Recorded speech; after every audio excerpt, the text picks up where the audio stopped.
Hi guys, today we're going to be working on this drip marble using all blue holographic polishes.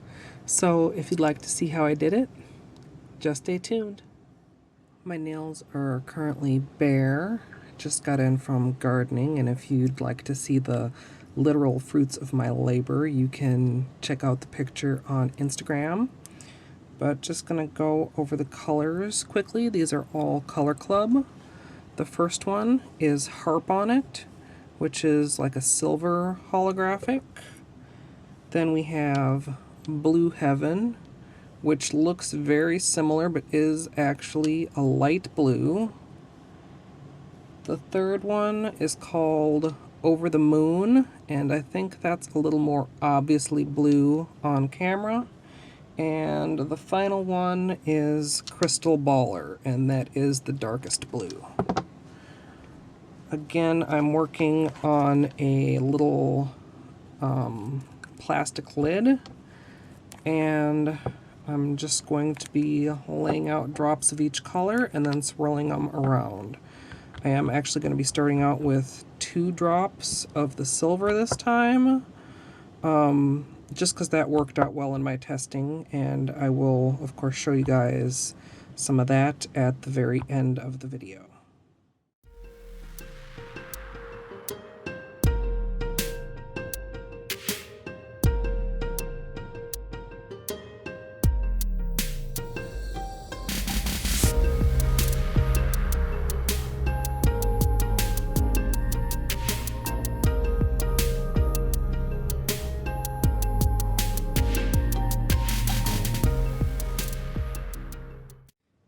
My decals are fully dry. I started them this morning and it's now early evening, so they're nice and dry this time, but they are still, I can feel as I pull them up, still really nice and pliable. So like I said, feel free to make this kind of a design with decals into a 2-part project, but don't let there be too long in between the parts, because at some point they will start being stiff instead of pliable, and at that point I think they'll be more difficult to work with. So I'm just going to go ahead and cut these into strips sized for my nail. I have already applied my base coat. I'm using Ready for Takeoff as usual, and you can use whichever is your personal favorite. And to stick my decals, I'm going to be using Sally Hansen Invisible. So I'm going to go ahead and stick them and clean up around the edges, and then finish with Seche Vite.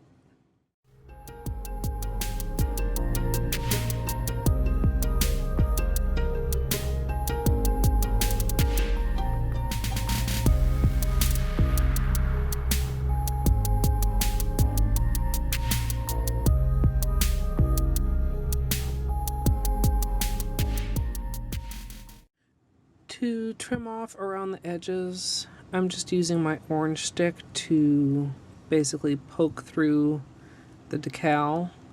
You could also use like a small pair of cuticle scissors if you want, or any other little small tool that will get in there and allow you to get rid of the extra.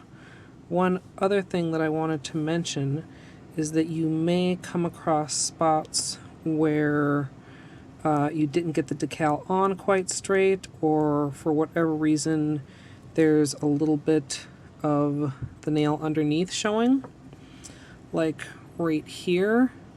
And for that, I'm just going to find the color that's closest to that part of the design and dab just enough on there to camouflage it. So I'm going to finish off. Oh, I was going to mention, on my pinky, I was able to kind of cut through on the tip with my orange stick. I don't know if that's going to continue to work though. There we go. That got most of it. But this area is usually where I do end up going to my cuticle scissors just to get in close to the tip there.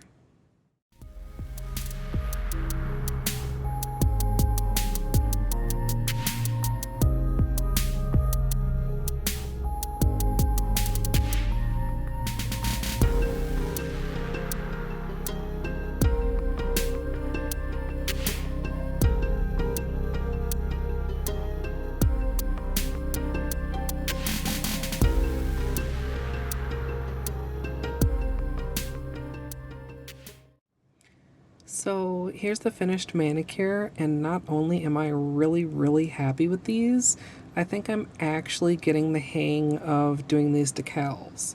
Like I said last video, I think each time I do them I'm getting a little bit better, but I think that luck plays just as big of a role as planning, because how the decals have set up is the biggest factor. If they're not quite dry enough, if they're too sticky and, you know, too wet, that's a problem. And if they're too dry and they're stiff and brittle, that's another problem. You want them to just be fully dry but still nice and pliable. And I did promise I'd show you guys my tests. They're not super different. This first one on the bottom here is the combination I actually ended up using, with 2 drops of silver at the base. And over here is the same combination, but just 1 drop of silver at the base. So it's kind of a subtle difference between the two, but I felt like the colors kind of ran together more in this version. And then this one actually started out with the darker blue, but I felt like I still preferred the one with 2 drops of silver at the bottom. So I don't know if the naked eye can actually even tell the difference between those, since they're all the same colors, but I just did a little bit of testing and picked the one that I liked best. I think because the colors are so similar that this is a little more subtle than the one I did with the pinks and the purple and the black. But again, I really love the effect. It's such a organic, random, but not, you know, they still all obviously look related. It's not completely like a mix and match. But let me know what you guys think of this one, if you prefer this over the pink and purple version. Some of you may like it more just because it is holographic, and I think the camera really is not catching how pretty it is. I'll try to get a sunlight picture and include that up on Instagram, so be sure to follow me over there. And next up, I'm not quite sure. I may do a regular water marble. I may do a reciprocal gradient. I've got a couple ideas in mind, but be sure to subscribe so you can see what I decide on. And as always, thanks for watching.